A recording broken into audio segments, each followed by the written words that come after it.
is setting up.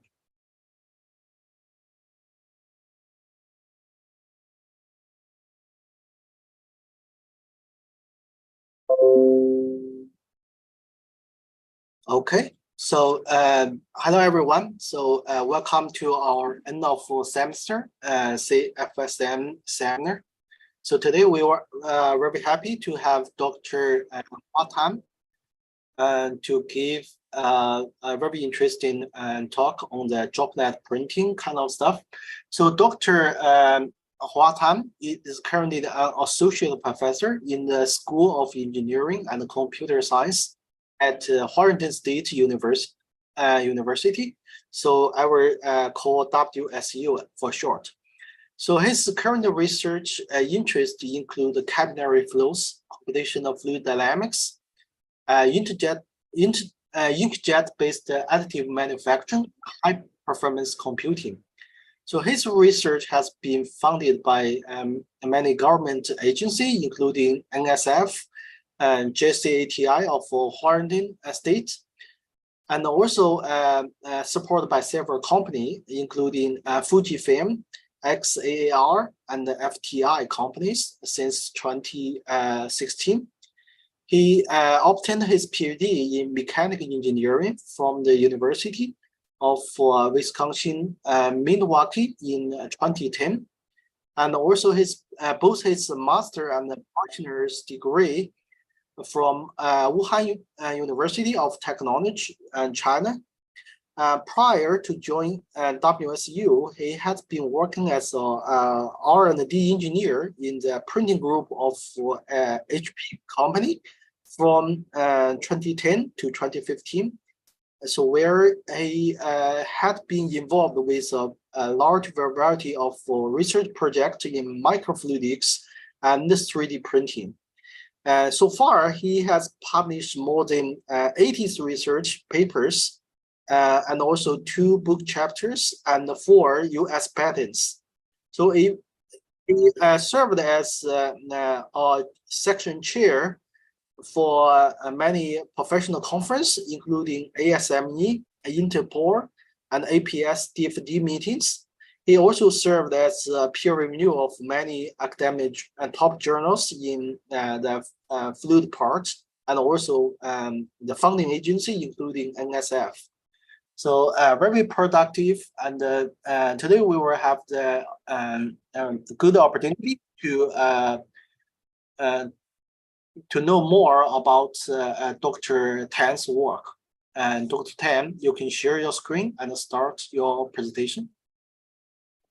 Thank you, Dr. Lee, for your introduction. And let me share my slides.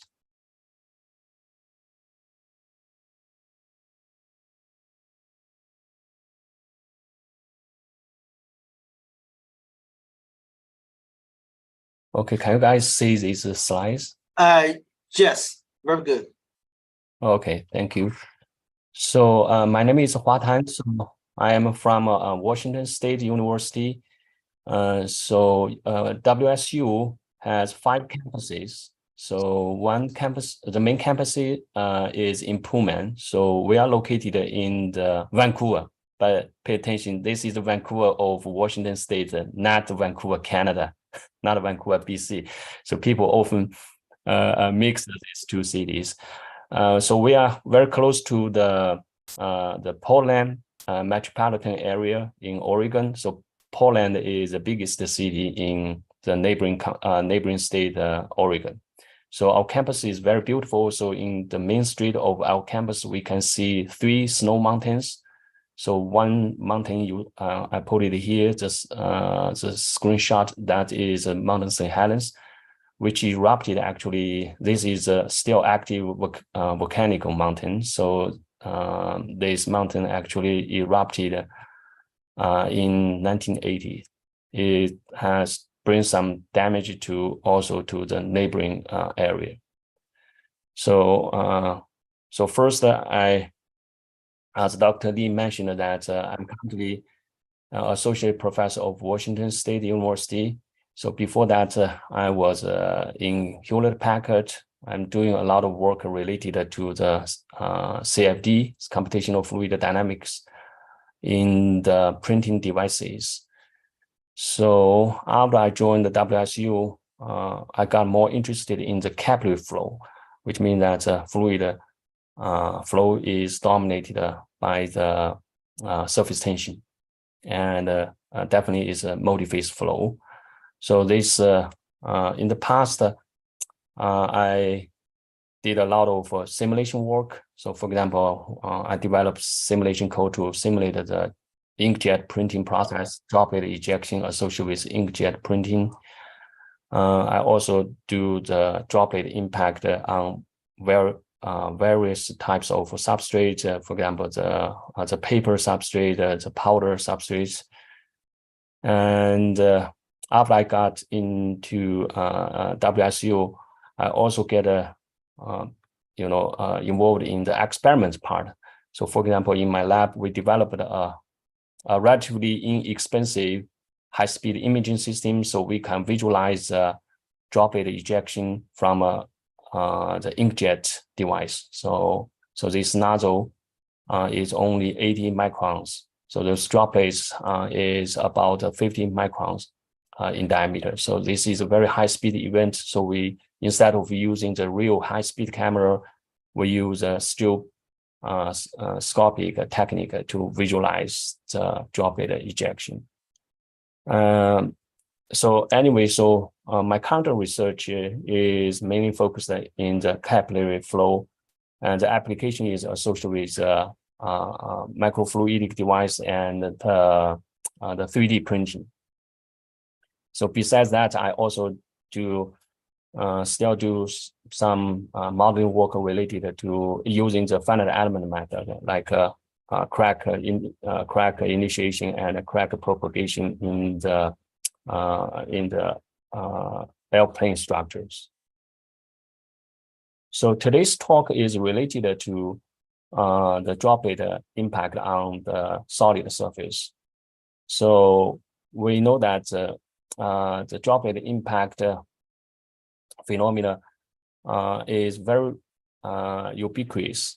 It has been seen in the nature as well as engineering applications. So for example, in the when we see the rain, when we feel the raindrops on our skin, that involves droplet impact. Also in the agriculture, if you have the irrigation system, if you spray the water, you have those atomization process, you have those droplets and landing on the ground. It can be sand or the soil. So then you will have droplet impact. And recently, there is a growing interest in using the inkjet printing method to do the 3D printing. For example, like a bander jetting printing method, you have those banders droplet emitted from the inkjet printing device to glue those powder particles together, and then you can fabricate the structure layer by layer. So that is a bander jetting method.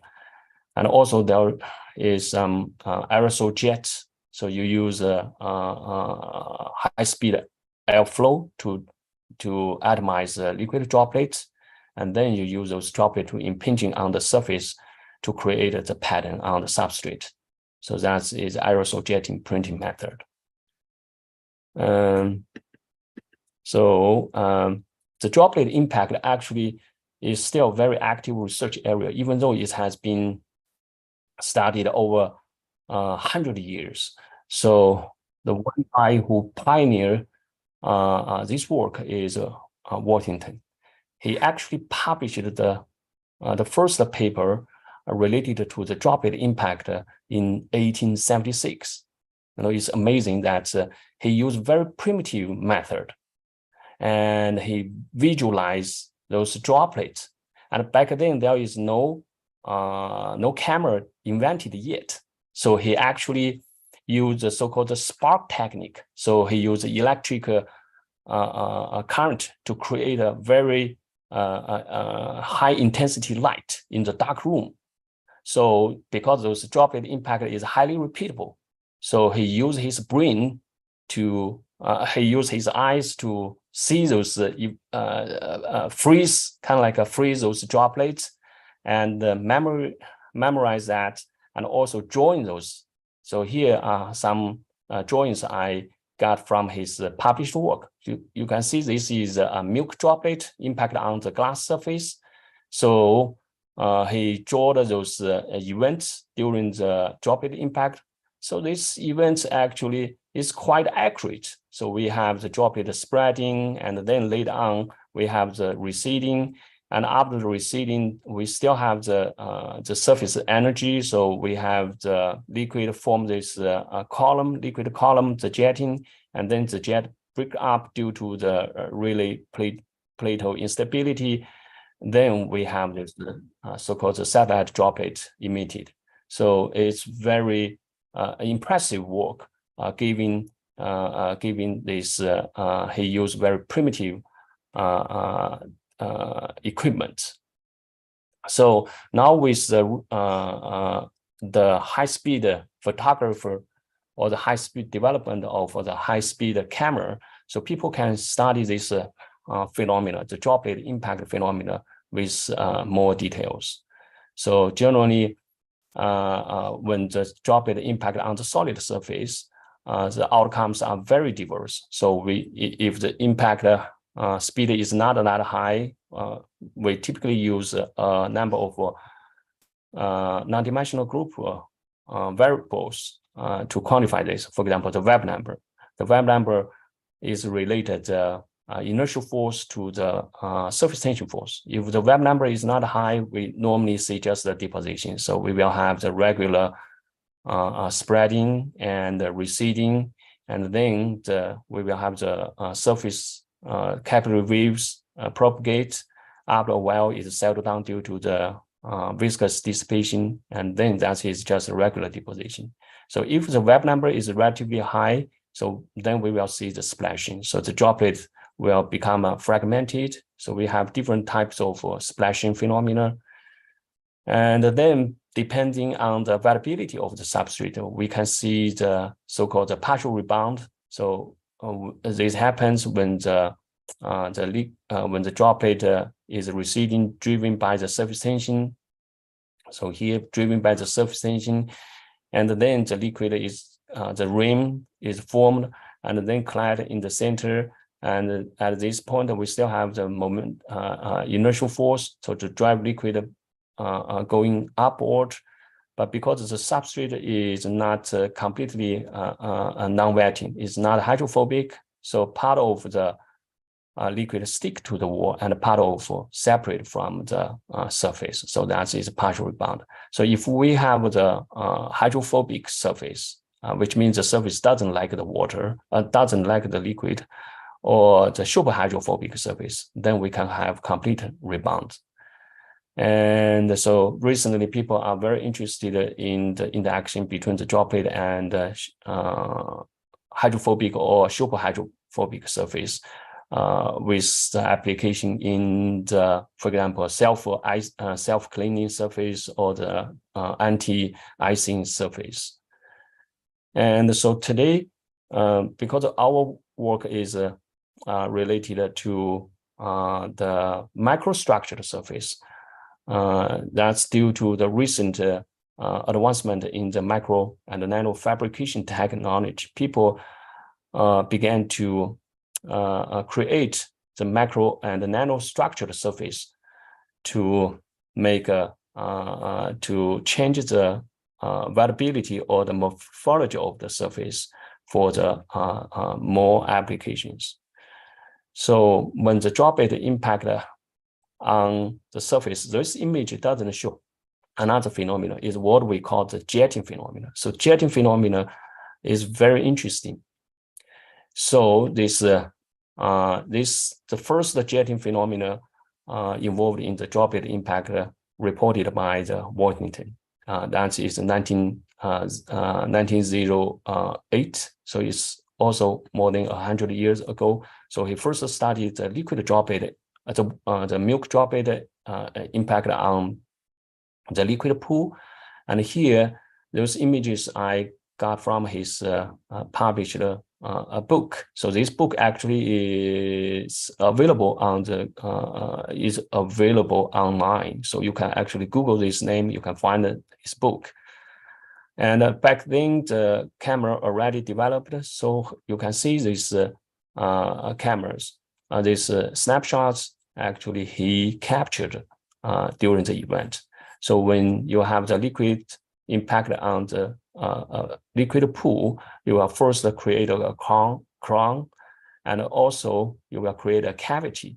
And then when the cavity collapses, and you will see a liquid column emerging from the center. So this jet, we call it the jetting phenomena. And then this liquid jet will break up. Most time will break up to emit one or multiple satellite droplets. And this jet speed sometimes can be very high. So because Washington, he first observed and reported this phenomena, so later on people will call the jetting, this type of jetting, the Washington jets. So here I have a video to show you guys that with the newest, the high-speed camera, we can visualize this phenomena in a more detailed way. So here, this is a solid impact on the water, and you can see this high-speed jet emerge. So the left animation shows droplet above, shows the event above the air-water interface. The right one shows below this.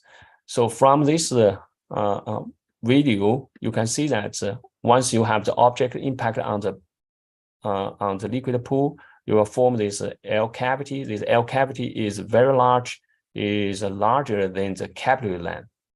So because of this, the gravity force is important. So the gravity force is going to push this liquid toward the center. And as a result, you will have the so-called inertial focusing events.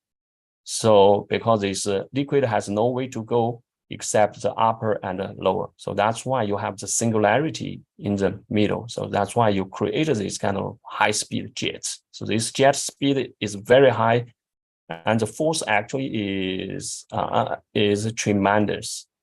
So next one.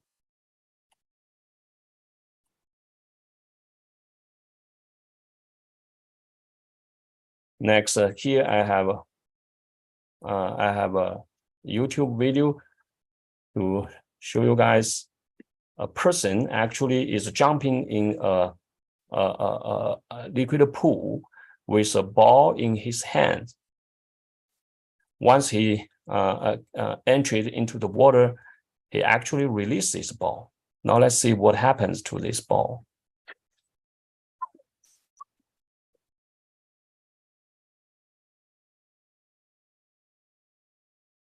Wow, you can see this ball actually shoots probably 30, 40 feet high. It's very high. And imagine this, the reason is that because this collapsing, this singularity, this force, this pressure is tremendous. So that's create a large upward force to push the ball actually into a very high, shoot this ball in a very high trajectory. Okay, so next,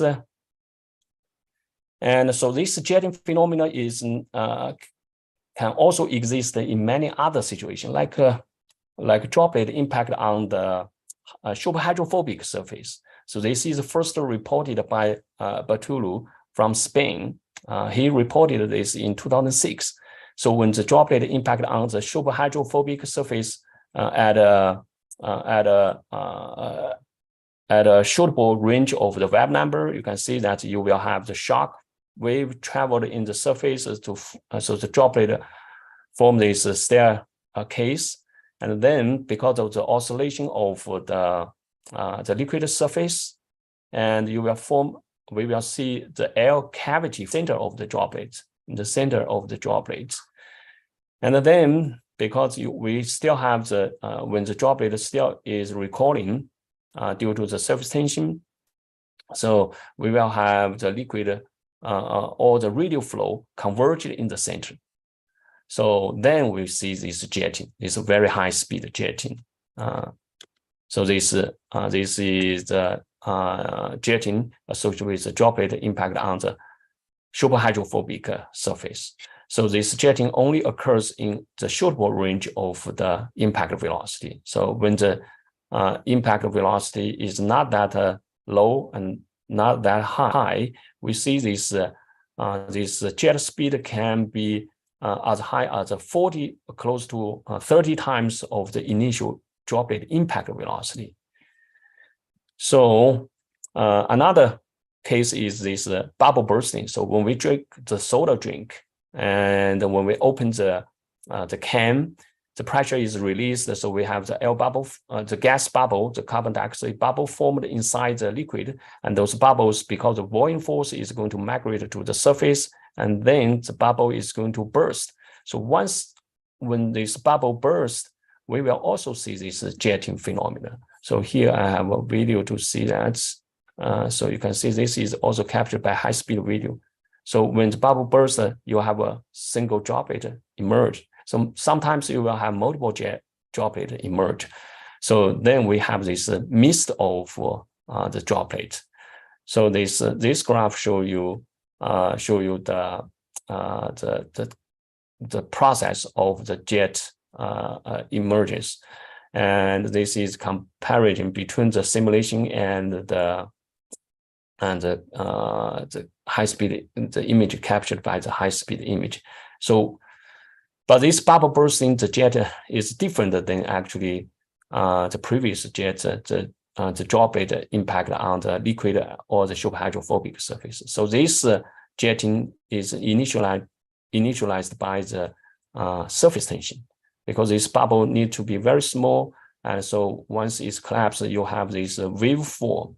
You have this capillary wave formed on the surface. Then this wave form converged in the center. So that's the energy comes from the surface tension.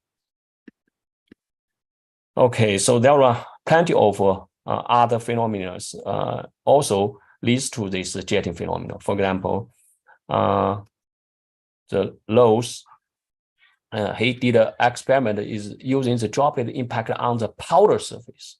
So similarly, he also sees this jetting phenomena. So this is very similar to the droplet, the solid object impact on the liquid pool. So when this solid ball impact on this powder surface, it forms a cavity, and when the cavity collapses, you also see this jetting. And recently, we also find that the jetting can exist for the solid, for the droplet impact on the powder surface. So this has an implication for the 3D printing, for the powder-based 3D printing. And we also found that our lab also recently doing the droplet impact on the whole surface. So when we have the droplet impact on the whole surface, normally we will see this downward jetting.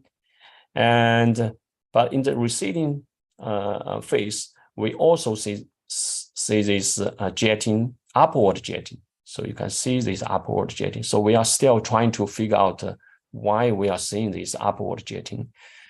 And so today, I'm going to talk about that a jetting phenomenon associated with the droplet impact on the microstructured surface. So in this microstructure surface, we have the wafer surface, and then we use a microfabrication to fabricate the pillar structure. So those pillars, the dimensions are on the order of the microns. So the height, we have different heights. That is less than 200 microns. So the distance between those pillars is on the order of tens of microns, and the diameter is about 52 micrometers. And so this work we already published today's talk, this work we already published in 2 papers. So in this study, we want to study the effect of the viscosity on the jetting phenomena. So we vary the viscosity by mixing the water with glycerol. So in this way, we can significantly change the viscosity while the surface tension is kept roughly constant. And so we have, this is our experiment setup. We have a high-speed camera, and we also have the dispensing system. And then we use this device to visualize the droplet impact phenomena. So here, I want to give you some idea about the outcomes of our droplet impact. So our surface is partially wetting. It's very different than the previous studies. So many previous studies, they use super hydrophobic surface. So our surface is actually hydrophilic surface. So first, when the Webb number is very low or is very high, we just see the regular droplet impact phenomena. So we have the spreading, receding, and also we have this oscillation of the droplets. Now, when the Webb number is in a suitable range, similar like the droplet impact on the super hydrophobic surface, we began to see this jetting. So you can see, we see this liquid jet emerge from the center. And then this jet speed is pretty high. So eventually this jet, we have the jet breakup emitting one satellite droplet. So this is in the middle range of the Webb number. Now, when the droplet speed is pretty high, we don't see that jetting. Instead, we see the so-called partial rebound. So you can see that when the jet, when we still have this jet, but however, this jet speed is not significant. So instead, we see this jet keep going upward. This is we call the inertially stretched jets, and growing certain heights, and then it's pinch off. And we have part of the droplet floating in the air, part of still stick to the wall. So this phenomenon, we call it partial rebound. Now this, this slide shows because we test the different fluids. So here I just want to give you an idea about the effect of the impact velocity on the phenomena. So here we use a 40% mixture of 40% glycerol with water, and the viscosity is 10 milli/second. So that is roughly 10 times more viscous than the water. So the impact velocity is in this range. So that leads to the Webb number from 14 to 37. So we can see that the Webb number increases, definitely the maximum spreading, which means that the droplet reaches a maximum extension. This increases with the Webb number, that's as we expect. But for the jetting, we can see that as the Webb number increases, our jets becomes thinner and thinner.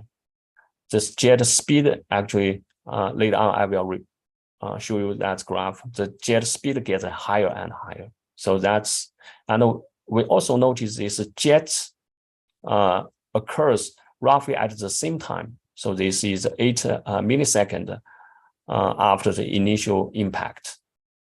And so if we calculate the capillary time scale, so that is 6.34 milliseconds. So this is close to this capillary time scale. So therefore, that's why initially we believe this jetting phenomena is associated with capillary capillary flow. And the next one is the effect of the viscosity. So in this case, we have roughly same the impact velocity because we use different viscosity. So the droplet size slightly changes. And so this is a summary of for the same impact velocity for different fluids. So this OH is Onnes number. The higher the Onnes number, the higher the viscosity. So we can see that in terms of the maximum spreading radius, the higher the viscosity, the smaller the smaller the spreading radius. That is also normal because this spreading, you can treat it from the energy conversion perspective, from the kinetic energy to the surface tension energy. So during the process, the higher viscosity involves a higher viscous dissipation. So that's how that's why the maximum spreading gets smaller for the higher viscosity, but the change is not that significant. It's from 5.3. This is water, and to the 4.82. The change is not significant. But then in terms of the jetting, we notice that the higher the viscous fluid, and the thicker the jet is, also the jet speed is also low. And for these figures show you the summarize the events related to the partial rebound under the different viscosity. Each row represents different fluid, and each column represents different the time. Sorry, represents the time. So this each row shows the evolution of the whole droplet impact events. And so I will have a section to talk about this partial rebound. And so then with these outcomes, we relate it to the Webb number and Onnes number. So one is related to the surface tension, one is related to the viscosity. Even though the Onnes number is actually reflects the compound effect of the viscosity, Rayleigh number, and Webb number. So we characterize the 4 different events. So we have the so-called the jetting single breakup. So emit just a single droplet, and we have the jetting associated with multiple breakup, which means the jet speed is pretty high. So the jet fragmented into multiple droplets. And we also have the partial rebound. We use the PR and the normal deposition. So from this graph, we can see that when no matter what kind of viscosity we are dealing with, when this jetting phenomena only occurs in the middle range of the Webb number, in the middle range, the Webb number. So no matter which fluid we are looking at, and then when in this range, when the Webb number is relatively low, we see the single breakup, and when the Webb number is relatively high, we see multiple breakup of the jets. And then this so-called the partial rebound only occurs for relatively low viscous fluids, and only occurs. And this partial rebound can happen after the jetting or without the jetting phenomena. So this is image. This is a region map to show the outcome of our impact. And the next, so then we first try to characterize the maximum spreading. So we use a spreading factor. We use a spreading factor is defined as the maximum spreading radius divided by the initial droplet diameter. So we find that our maximum spreading has a good correlation with the Webb number. So in the past, there are a lot of models developed to correlate the spreading maximum spreading factor with different types of non-dimensional groups like Webb number or the Raynaud number. So here I have some summary, a very short summary about those studies. So first is that Kennett and Corey. So they first reported that the spreading factor is skewed with has a power law relation with the Webb number. That coefficient is 1/4. So they use a balance between the acceleration rate and the surface tension, as well as and the mass conservation. They derived this scaling relationship. We found that our data. So this balance, this case is for the low viscous fluid. So we found that our data actually skewed. We feed our data. Our number is our fitting number is the coefficient is 0.24, and it's very close to 1/4. So this solid line represents the power law with 0.25. And if we have this, we use energy balance, which means that the kinetic energy completely converted to the surface energy, then we will get 0.5.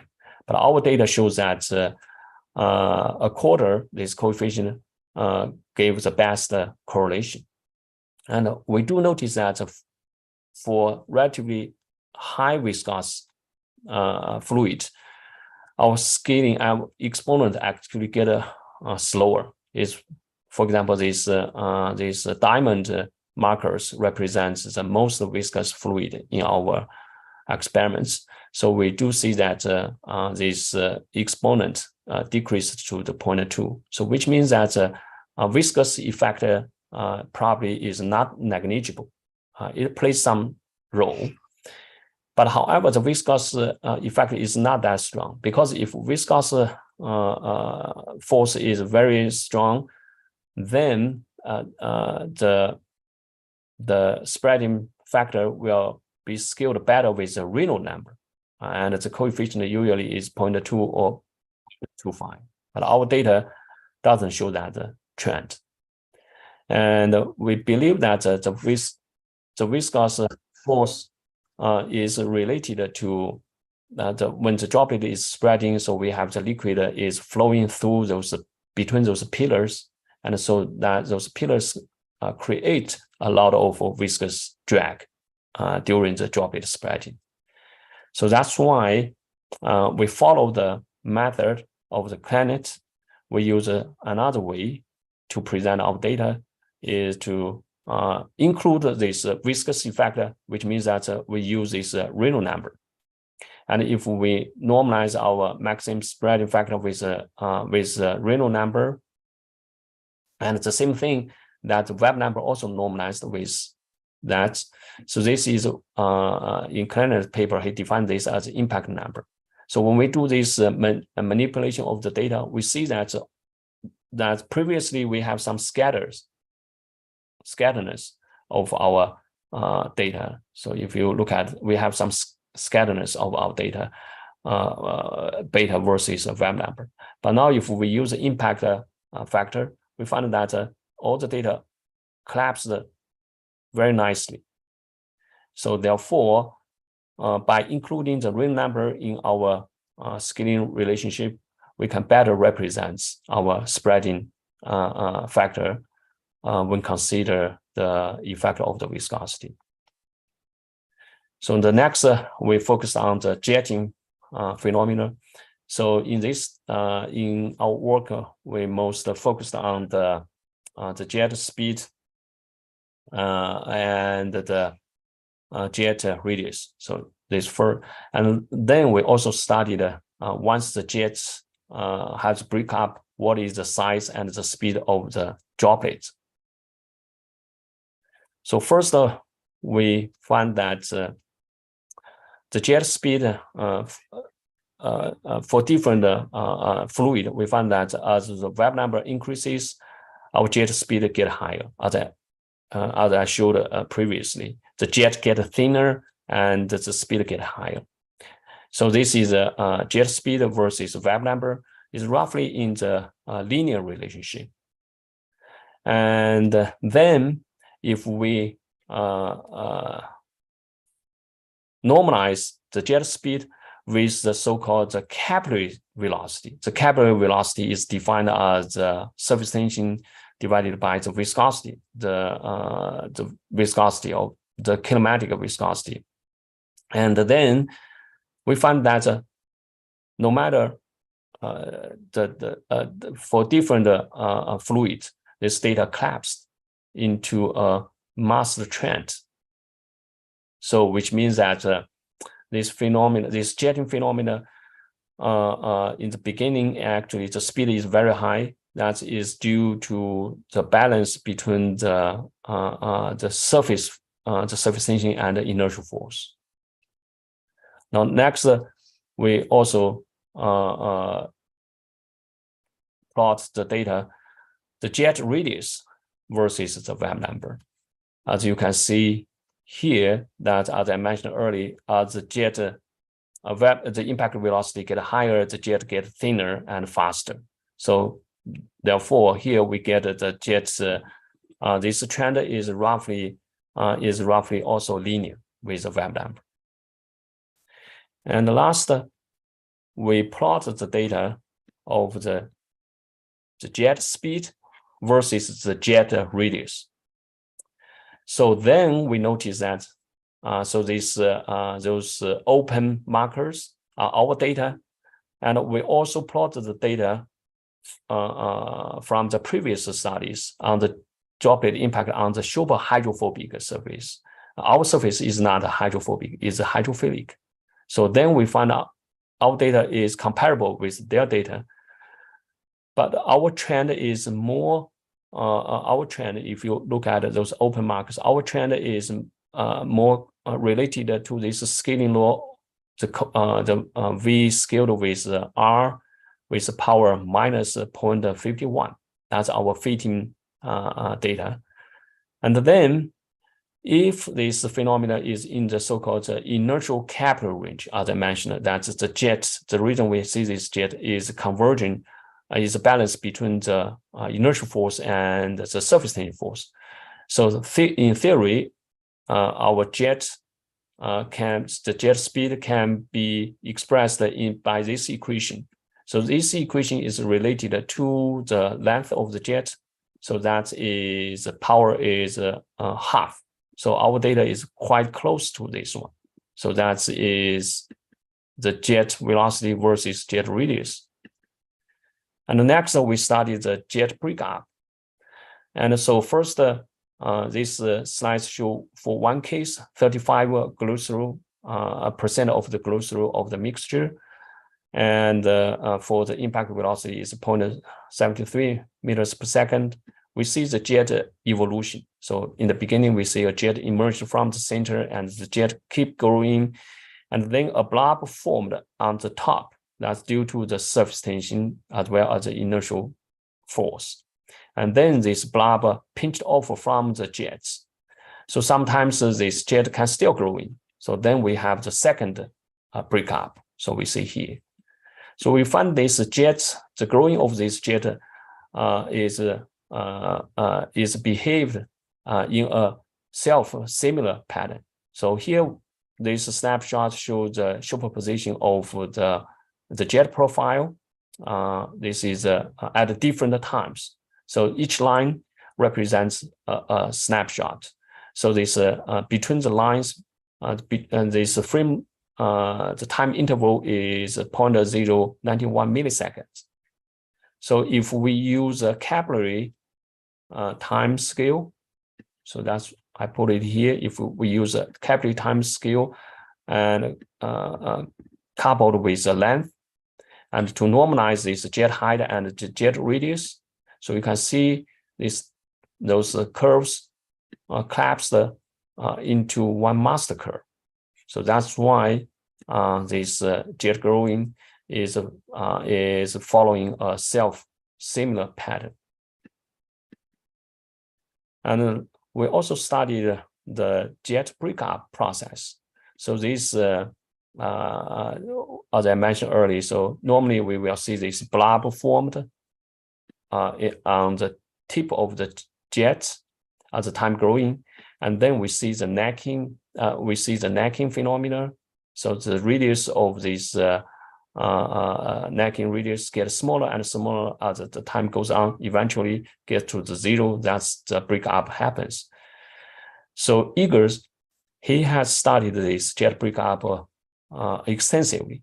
So he, in theory, he found that if the jet radius versus the breakup time is following this power law for the viscid fluid, which means that the viscosity plays a small role or a negligible role, then the power coefficient is 2/3.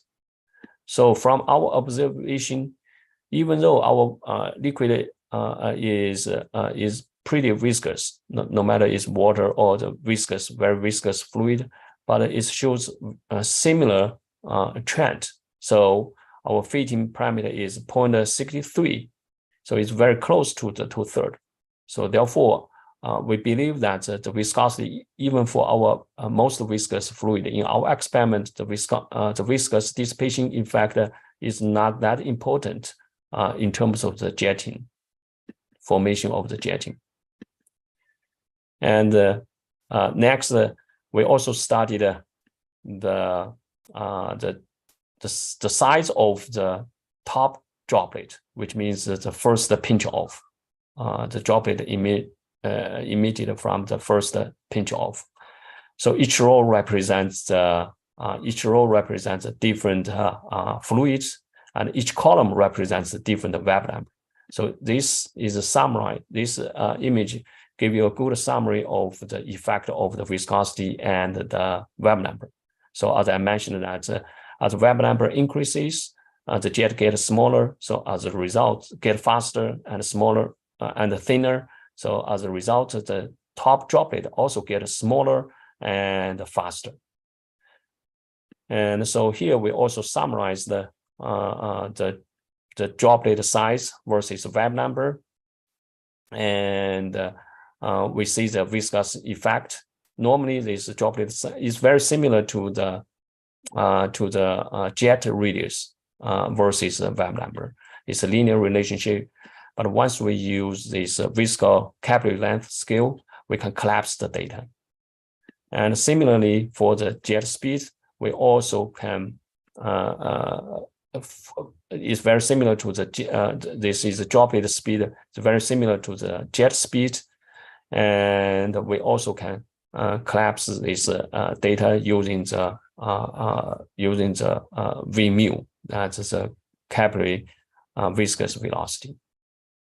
So next, I want to talk about why we see this. So actually, when we first run this experiment, we feel this may be related to the bubble bursting. But then later on, we find that actually this phenomena is intrigued by the same mechanism for the droplet impact on the sugar hydrophobic surface. So we changed our setting. So we are able to see a cavity formed in the center, and then the cavity collapsed. So you can see this from this snapshot. We see the cavity formed. We see the cavity formed in the center, and then because we still have this radial flow, so the cavity collapsed, and then the radial flow is converged in the center, so that leads to this high-speed jets. And then we also studied this the size of this cavity versus the time, and then we find that this relationship follows a power law, and the coefficient is close to the 0.5. And if we use a really precise equation, this equation to describe the gas bubble inside an infinitely larger liquid fluid, and when the bubble collapses, this process is mainly driven by the surface tension and the inertial force. So we can derive this theoretical relationship.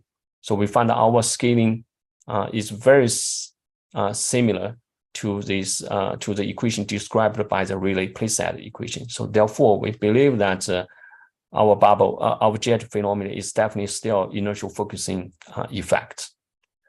And so this is very different from the bubble bursting event early on I described. So here I get a snapshot from the simulation from a published work by in 2018. So in this work, they presented the bubble simulation of the bubble bursting events. So this is a superposition of the different events. So you can see that here, when the bubble is collapsed, we have the initiation energy is from the surface tension energy. So the surface wave is propagate, is converting from the surface tension to inertial force. And then the inertial force is converted in the middle of the bottom of the cavity and form this jet. So if that's the case, the scaling law is 2/3. That's proved from the theory and also their simulation. But our case is half. That is due to our energy actually is coming from the radial flow. That is inertial force.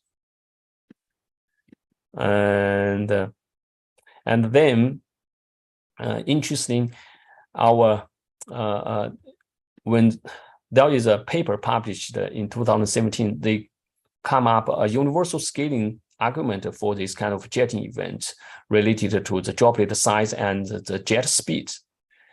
And our so this the author originally developed this argument for the bubble bursting, but our data shows that this kind of once the jet is formed, then this jet speed and the satellite droplet size, the relationship is also very similar to the bubble bursting scaling relationship.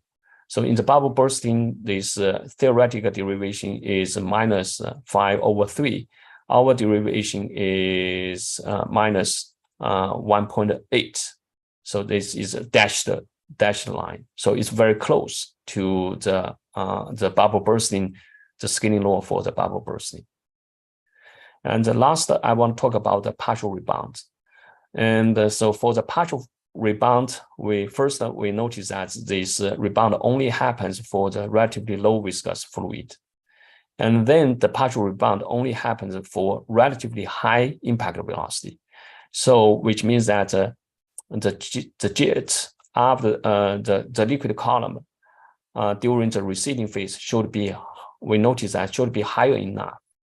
So this gave us a hint. Maybe this this pinch off is driven still by the Rayleigh plateau instability. So therefore, we roughly measured the liquid column height as well as the column radius. Even though the column radius is hard to quantify, it's not uniform along the length along the height direction. So we choose the blob, the radius of the blob at the moment when the pinch off happens. So then we plot that the height versus the radius. And we notice that for all the partial rebound case, it's roughly constant, no matter what kind of impact velocity we have, no matter what kind of fluid we have. So you can see it's almost constant. So it's roughly around 4. Now, the Rayleigh playset instability, the jet breakup, this is a very fundamental theory related to the jet breakup. He really first mentioned that if the circumference of the if the jet length is larger than the circumference of the jet, then the instability will happen. So then, if we use that simple theory, we find that coefficient is pi. And so the pi is 3.14. So our data is close to that. So therefore, this gave us a hint, and this partial rebound is definitely driven by the Rayleigh plateau instability. We also plot the time. The time, we notice that actually the time is roughly constant, but then we can normalize this time with a kinetic time scale, which means that the droplet diameter divided by the droplet impact speed. That is a kinematic time scale. So we normalize that the partial rebound time by the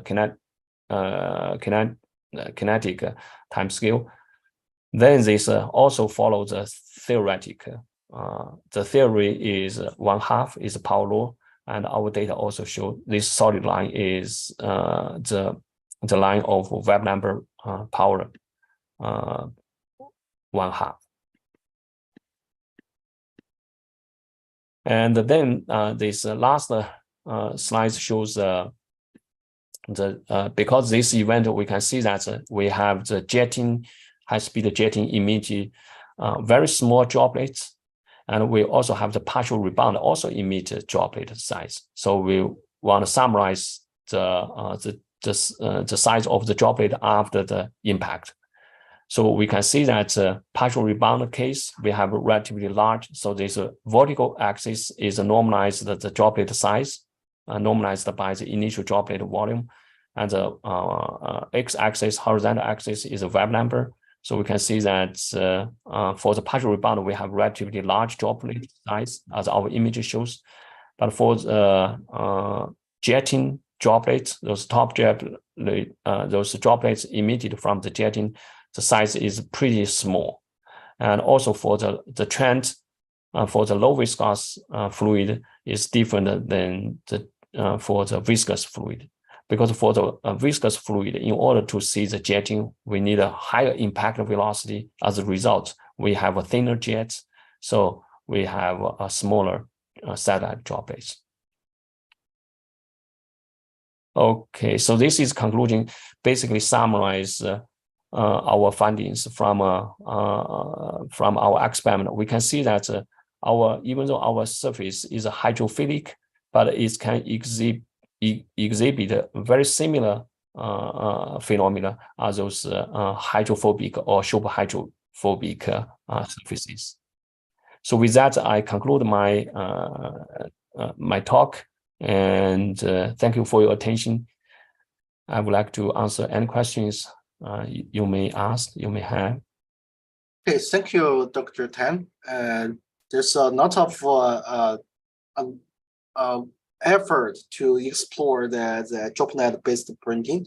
So if there's any question from our audience, you can unmute yourself and ask your question directly to Dr. Tan.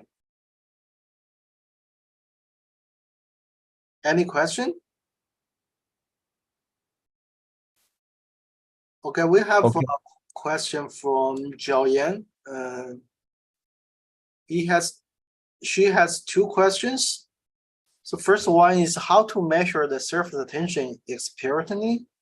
And the second one is, does the scaling law for the spreading prediction generally apply to any arbitrary surface with different surface patterns? Yeah. Okay, so first, the measures of surface tension, we have in our lab, we have a galvanometer. So this galvanometer using the so-called suspension droplet method. So you have a nozzle, and to gradually increase the liquid volume, and then you will have a pendant droplet attaching to this nozzle surface. So then in that case, the droplet profile is caused by the balance between the weight, the gravity force, and the surface tension force. So you can use that profile and some theoretical equation to figure out the surface tension. There are different ways to measure the surface tension. So we use the galvanometer to do these measurements. And the second one, so in our lab, actually, we use a hydrophilic surface. We also use, that is a wafer surface, the microstructured wafer surface. We also use a smooth wafer surface, as well as a plastic surface. We find that that scaling law with a wave number can generally describe the maximum spreading for the inertial driven impact, which means that your wave number needs to be relatively high.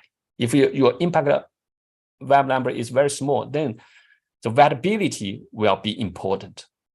the contact angle, for example, the variability, the surface tension on the solid surface will be important. But in our when the viscosity is not that high, and also when the impact Webb number is relatively high, is at least larger than one, the Webb number is larger than 1, and then we find that the scaling relation to the Webb number is a better way. Okay, thank you. So we have a question from YouTube side. So Rahul Kanaro has a question. In the case of higher viscosity fluid or higher viscosity liquids, is the initial capillary time scale relevant, or should the viscocapillary time scale be used? Yes, that's a very good question. Even though that in our lab, in this work, we use water, that's the lowest viscosity, and then we use the highest 55% glycerol, that's the high viscosity. But this viscosity, from our finding, is still, the viscosity is still not that great, not that high. So the Jim Eagles, he has a very good paper to summarize this jet behavior. So if the viscosity is really high, when we see the pinch off, we will see very thin liquid filament formed between the droplet, the blob, and the tail. But in our experiment, actually, we don't see that significant thin liquid film form. But we do see that some of that trend. So which means that in our case, the viscosity plays some certain role, but the viscous effect is not that significant. So for example, if I look at this, if I look at the profile, so this is a cone shape. Typically when you have the cone shape, which means the viscosity, you can completely ignore that. Now, if you see a liquid filament connecting between the break up the liquid region, you see here, there is a thin liquid film. So this is an indicator of the role of the viscosity or the viscous effect probably cannot be completely ignored. But however, if we track the radius, so you can see that even for this most viscous fluid, it still follow this scaling relationship. It's very close to third. So this relationship is for the inviscous fluid. So therefore, the summary is kind of like, it may seem conflicting, but however, what I see is here is that the viscous effect cannot be completely ignored, which means that the viscous effect still plays a small role. The main here is still the balance between the inertial force and the surface tension force. So that's the main driving force. Okay. So you mean that the viscous effect only change a little bit about the magnitude, but does not change the scaling law at all, right? Yes. Okay. Thank you, Rahul, for your question. Do we have other question from our audience? Hello, professors. Could you hear me? Yes. I'm from Hong Kong University. So I have one question. Thanks for your presentation. It's very interesting. So I have one question, a general question. How do you either adding quantitative criteria to characterize, to distinguish the jet and the partial rebound? Okay, yes. So one thing I want to see this jetting, actually, the first, that's actually is very good question. So the jetting, the difference between the jetting and partial rebound actually is very obvious. But however, this jetting, you can see, even though for this case, let's see. So this case, we have this droplet slow impact. Normally, we don't call this jetting, but indeed, if you can see, this is still kind of like a jetting, right? It's kind of like. Then this case, we have a typical jet. We'll have a jet breakup. So that's why in our work, actually, when we see the jet breakup, we call it a jetting. But this one, this is really associated with the capillary wave. So you have the capillary wave is propagating when the droplet is receding, and then it's a flip that concave shape to the convex. And so that's why this, we don't call it jetting. And then for the partial rebound, because this partial rebound, here you can also argue that this partial rebound, first we will see the jetting, right? So this one we see the jetting, because this partial rebound happens at a later time. So the differentiation between the jetting and partial rebound is obvious. So then we see the partial rebound. So in this case, we will, in our regime map, we will have two markers. One for this web number, we will have the first, we will have the jetting, we will also have the partial rebound. So that's why in our data, in our regime map, sometimes we will have the overlap. So you can, sometimes we have this cross, we will have also another overlapped marker. Okay, so for the first and second cases, the criteria is it's broken up or not, and for the second and the third, it's determined by the volume. So, for example, determined by the time, actually. By the time. Yes. Okay. Is there any quantitative criteria for at which time or at which exact time it breaks up? We can call it the partial rebound or not. Oh, I see. I see what you mean. Yes, both event involves the break up, but for the jetting is break up in the. For the jetting is break up in the much early stage. And in this one, yes, this is also, well, you are probably right. If we can also call this is a partial rebound, right? Because part of the fluid stick to the wall, part of the fluid leave the surface. But usually we don't call this is a partial rebound, because this is a fluid has still a lot of inertial force, so it's still going upward, right? And but for the partial rebound, we see this a larger separation between the fluid. We see this column first formed, and when this is break up, actually the inertial force is almost zero. But this case is different. Yeah, definitely you can argue that this you can also call it partial rebound. Yeah, that's interesting angle. Okay, thank you. Thanks for explanation. It's very interesting. Any other question?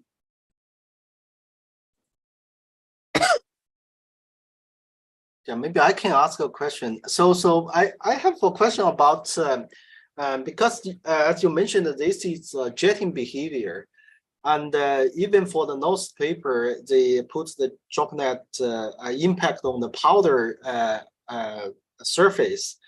This is only a one-time jetting phenomenon, right? For the practice printing purpose, for example, 3D printing and manufacturing process, how we can make this process continuous happen for the jetting behavior, or is this just cannot implement in the 3D printing process? Oh, so you mean for this actually? For this droplet impact on the powder, you definitely don't want to see this jetting phenomenon, because when you have this jetting, you have a lot of other smaller satellite droplet generated that can lower the print quality. Okay. But do use another way instead of the inkjet to create this smaller droplet, they use a whole surface. So there is a recent study that they use a droplet impact on the mesh. Just like our case, you can see that our case, we can use a droplet impact on a single hole. We can generate these jets. And as jet, because this animation shows, this video shows high speed impact. If the impact speed is small, you will have just a very nice single droplet generated. So they use that droplet impact method to generate a droplet to do the printing. Why they want to do that? Because that way you don't have those clogging issue. In the inkjet printing, you have the nozzle, right? You have to push the liquid from the nozzle. And when you don't do the printing, you have the meniscus formed inside the nozzle. As the evaporation going on, this meniscus can dry and leave the particles blocking the nozzle. But for this droplet impact printing method, you can basically remove this mesh and clean it. It's very easy. So this is they call the nozzle-free printing. We actually developed one NSF proposal for this using this kind of idea, but it's get rejected. But this is a very interesting method to generate a precise droplets. Yeah. So I have actually my question is how you can make this phenomenon continuous happen, because Right. you have yes, that's very. So you can make the surface for example, hydrophobic, right? You have droplet emitted a mother droplet impact on this, and because this surface is hydrophobic, if you have a tilt, not flat, this droplet is going to have the lateral motion. So this droplet is going to fly to the reservoir, and then you can emit another droplet. So in this way, you can repeatedly create this droplet impact events. So then you repeatedly generate this. You need generator mechanism to remove the mother droplet so that you can it happen again. Okay. Yes. Great. Thank you. And then based on the time, then we will end our seminar today here. So this is, as we mentioned, this is the end of semester talk. So we will have a summer break for the seminar series, and then we will hope to meet all in the beginning of fall semester. Okay. Thank you, Dr. Tan. Very interesting talk. Thank you. Bye.